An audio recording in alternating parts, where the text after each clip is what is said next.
Good afternoon, everyone. It's really a privilege over here and to share with everybody about some recent development and also the kind of like the next generation Web3 that I would like to share with everybody over here.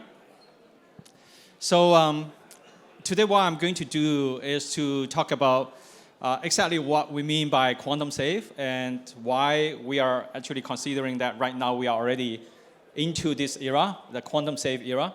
Exactly how we will be able to protect ourselves when this quantum computer becomes inevitably mature, and what's our current status and how we can protect ourselves. So we start with this machine, and this is a live quantum computer from Google. And this machine has only around 100 qubits, which is kind of like a toy for now. It's not powerful enough to break our systems, but it's good enough, for example, for doing some kinds of financial simulation, or maybe some limited weather simulation as well, but definitely not strong enough to break our systems. But we are actually moving at a very fast pace right now to build a much more powerful one.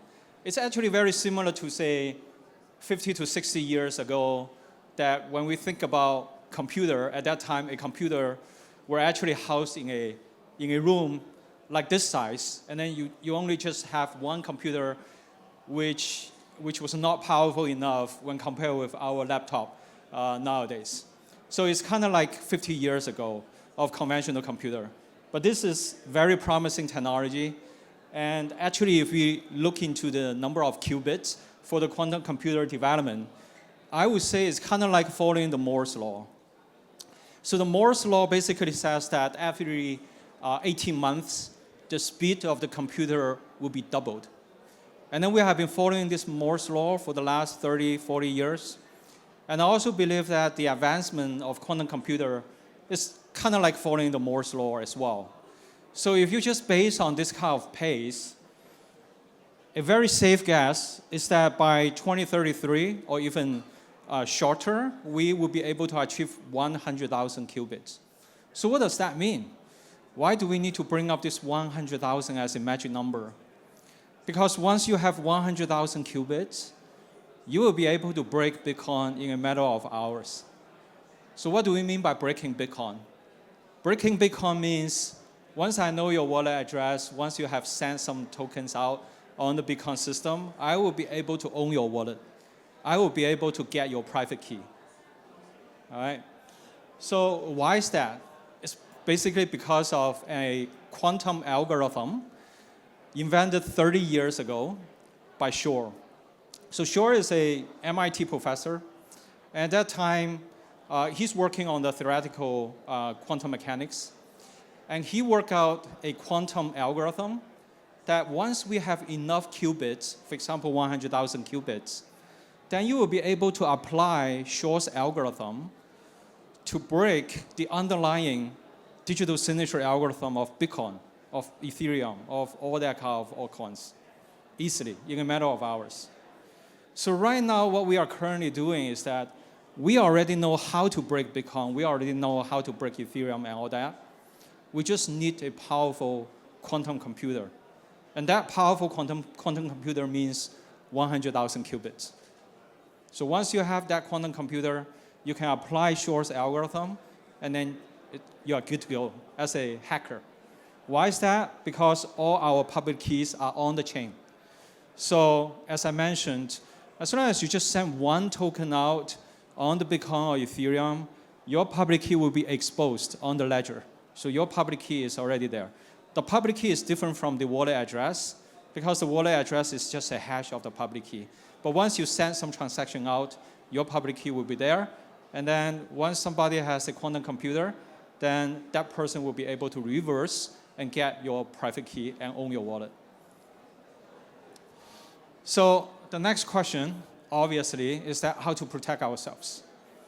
And we call that 100,000 qubit quantum computer as a Q day, which means the quantum day.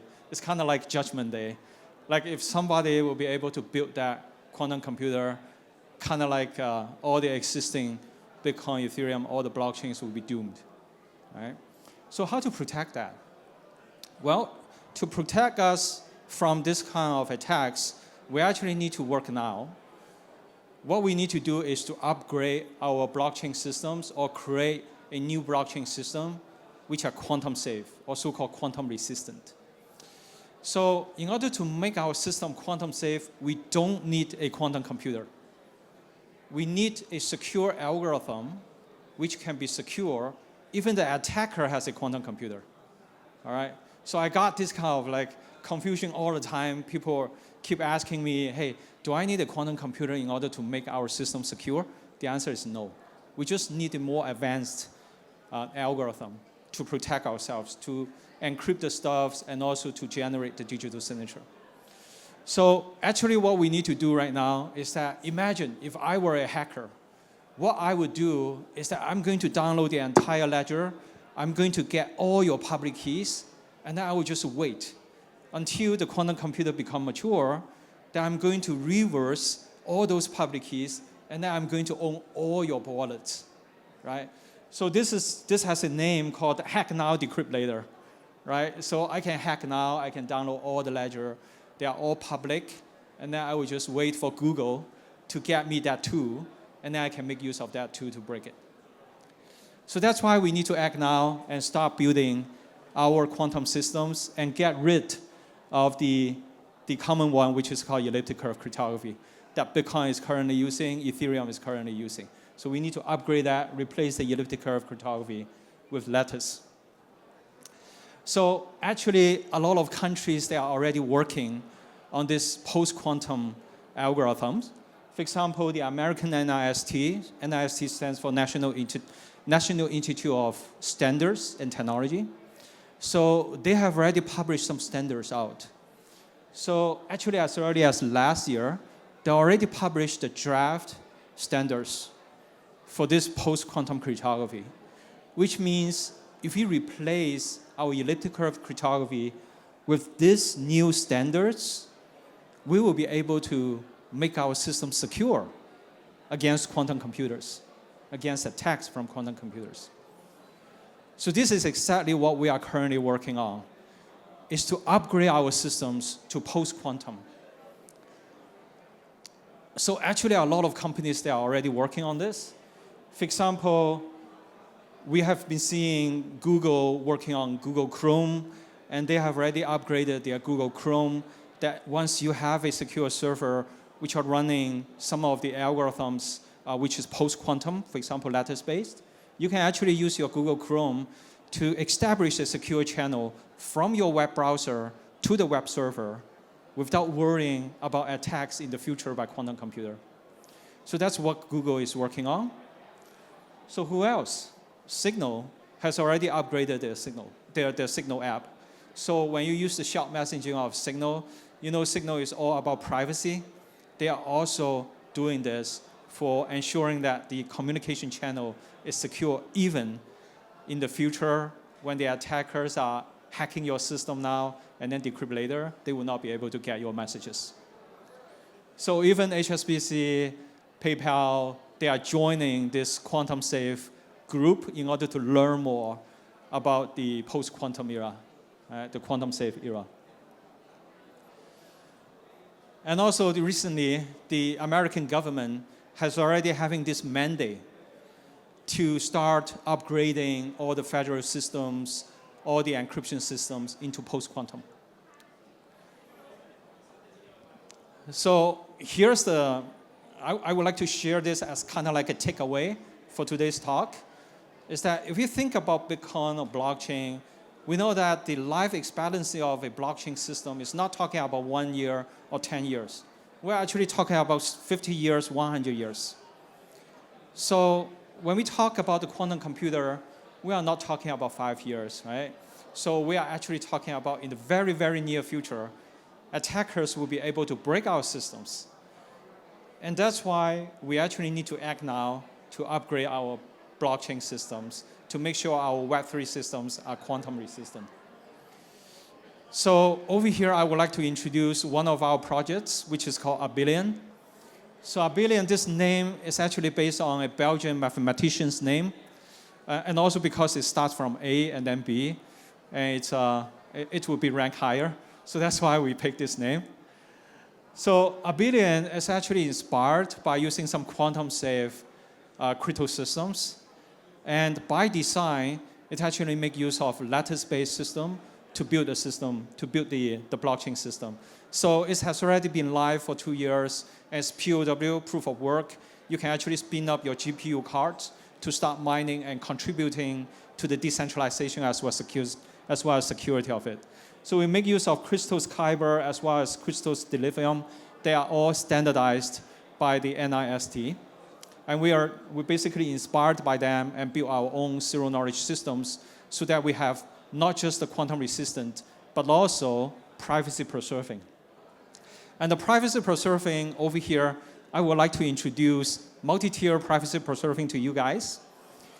I always consider Bitcoin as called digital gold version 1.0.